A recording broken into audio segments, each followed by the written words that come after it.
Sir ఇప్పుడు go back Marwadi అనేది రోజు రోజుకి ఎక్కువైతుంది. సో మార్వాడీలు మొత్తం తెలంగాణ నాశనం చేస్తున్నారు. తెలంగాణ సంస్కృతి సాంప్రదాయాల్ని పాటించట్లేదు. సో తెలంగాణ వాల్యూస్ అనేది వాళ్ళకి తెలియదు. సో మా వ్యాపారాల మీద వాళ్ళు వచ్చినందుకే మా వ్యాపారాలు ఏ విధంగా ఉన్నాయని చెప్పేసి అంటుండ్రు. సార్ ఎంతవరకు కరెక్ట్ అంటారు? మీరు ఇదే తెలంగాణలో ఎప్పటి నుంచి ఉన్నారు మీరు? చూడండి, మేము మార్వాడి కానీ గుజరాతీ కానీ కనీసం 300 సంవత్సరాల నుంచి మేము జరుపుకుంటున్నాం. మేము చిన్న మొక్క కాదు, పెద్ద వృక్షం అయిపోయింది. ప్రతిసారి దీన్ని తెలంగాణ లేకుంటే మేము బతకలేము. ఆ పరిస్థితి మాది ఉన్నది. తెలంగాణ బతకలేము, మేము ఎక్కడ ఉండలేము. మా సొంత ఊరు తెలంగాణనే. మన జడ్స్ అంటారా, వేర్లు మా తెలంగాణ పాతిపోయినాయి. మేము తీసేస్తే మేము ఉండలేము. ఆ పరిస్థితి మాది. వీళ్ళు రాజకీయ కుట్ర, వీళ్ళు కొందరు ఉండి హిందువులను విడదీయాలని ఒక కుట్ర. కుల వృత్తులు మార్వాడి గుంజుకుంటున్నారు. కుల వృత్తులు ఎందుకు గుంజుకుంటామండి? ఇప్పుడు ఉన్న మేము బ్రాహ్మణ్స్. నేను మా నాయన కన్నా ముందే నేను పూజా పునస్కారాలు చేయాలి. మేము మానేసినాం, నేనే మానేసినాం.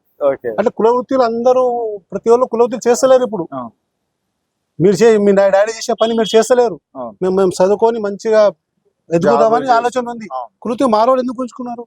మారోడు బిజినెస్ చేస్తారు. వాళ్ళు పొద్దుగాల మార్నింగ్ లేచి జీతగాళ్ళ కూడా వాళ్ళు ఇంటి రోజులు పని చేసి 2 రూపాయలు కష్టపడి సంపాదించి ఆ పైసలు నీకు తెలంగాణలో పెడుతున్నాం మేము. మీ తెలంగాణలో చూడండి, ఎవరికైనా అడగండి. మీరు బిజినెస్ అన్నాక కొంచెం కాంపిటీషన్ ఉంటుంది. సొంత అన్నదమ్ములు కూడా ఒక్కటే బిజినెస్ పెట్టుకుంటే కాంపిటీషన్ ఉంటుంది. బ్రాహ్మణ్ పెట్టుకుంటే కాంపిటీషన్ ఉంటుంది. రెడ్డి పక్క బిజినెస్ ఉంటే కొన్ని రోజుల వాళ్ళకి పోటీ అయ్యి వాళ్ళకి నిష్ఠూరాలు అవుతాయి. ఇక బిజినెస్ ఒకటి అన్నాక 100% వాస్తవం, అది కాంపిటీషన్ అవుతుంది. అదే మీరు ఒక బిజినెస్ ఇడిచిపెట్టేసి వాళ్ళు మారోడీస్ గుజరాత్ ఎక్కడ ఉన్నారు, వాళ్ళ ఇంటికాడ పోయి అడగండి, వాళ్ళు ఎట్లుంటారు. పక్క వాళ్ళకి అడగండి, నైబర్స్ కు ఎట్లుంటారు, అన్నదమ్ములు లాగా ఉంటారు. అదే మా చూస్తలేరు, బిజినెస్ చూస్తారు. సొంత అన్నదమ్ములు బిజినెస్ కాంపిటీషన్ ఉంటుంది. ఒకడు హుషారు ఎదుగుతాడు, లేనోడు ఎదుగాడు. దాన్ని పట్టుకోకండి మీరు. వాళ్ళు ఎక్కడ 24 గంటలు ఇంటికాడ ఉంటారు. ఆ కాలనీలు పోయి అడగండి మీరు. మారోడు గుజరాత్ ఉంటారు, అన్నదమ్ములు లాగా ఉంటారు. వాళ్ళు విడదీయాలగానే వీళ్ళు కుట్ర అంతే.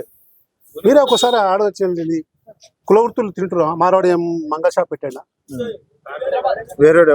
పెడుతురు. మా కులవృత్తులు మారోడు మా కార్పెంటర్ పని చేస్తున్నా. ఇప్పుడు కార్పెంటర్ అనేది వెళ్ళిపోయింది. మొత్తం ఫర్నిచర్స్ వస్తున్నాయి, ఆటోమేటిక్ అవి చేస్తున్నారు. దాని తర్వాత మీరు హౌస్ వాళ్ళు కూడా ఆల్రెడీ జ్యువెలర్స్ మిషన్లతో పని అవుతున్నది. జ్యువెలర్స్ అమ్ముకుంటారు. జ్యువెలర్స్ అంటే కులవృత్తి కాదు, అది రెడీమేడ్ జ్యువెలరీ ఉంటే అమ్ముకుంటారు. దాని తర్వాత ఇంకేమన్నా కులవృత్తి మీరు చూడండి. కుమ్మరోళ్ళు, మారోళ్ళు కుమ్మర పని చేస్తురా? చేస్తలేదు, వాళ్ళే పని చేసిరు. మేము వచ్చి కొత్త చేస్తున్నామా? అవన్నీ పబ్లిక్ ని మడబెట్టి హిందూ సాంప్రదాయాన్ని సంస్కృతిని కొట్లాడ పెట్టేసి మేము రాజకీయంగా ఎదగాలని ఆలోచనతో చేస్తుంది.